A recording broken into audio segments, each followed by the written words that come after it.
គឺជាងសំឡេងបេះដូងយំហើយនៅឯក្តីសងផ្ទាល់ខ្លួនត្រូវកំណត់ដោយស្តង់ដារគេជាគេយើងជាយើងកាត់លេចជើងត្បូងទឹងខំគ្នាហើយនៅឯទៅប្រៀបនឹងគេ DNA មិនដូចគ្នាឡើយ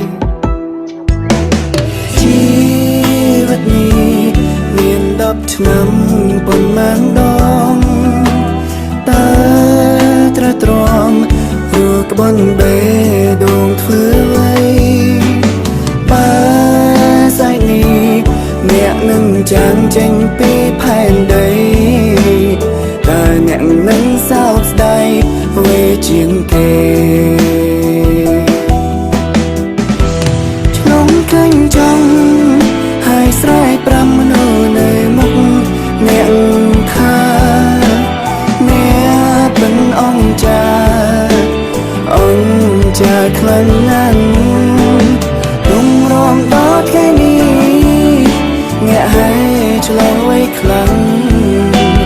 ទោះបីមិនអឹងខ្ចង់តែនាងធ្វើបានល្អហើយ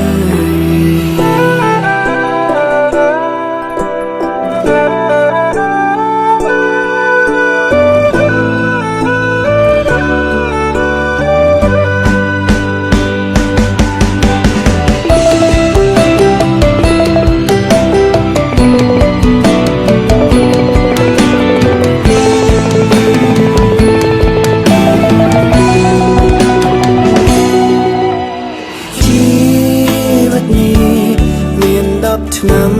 ប៉ុន្មានដងតើត្រូវទ្រាំព្រោះក្បន់បេះដូងធ្វើអ្វីបើស្អែកនេះអ្នកនឹងចាំងចេញពីផែនដីតើអ្នកនឹងសោកស្ដាយអ្វីជាងគេឆ្លងឃើញចង់ហើយស្រែកប្រាំមនុស្សនៅមុខអ្នកថាអ្នកបិណ្ឌអង្គចាខ្លាំងណាស់រំរងដល់ថ្ងៃនេះអ្នកហើយឆ្លងໄว้ខ្លាំងទោះបីមិនអឹងខ្ចង់តែនាងធ្វើបាន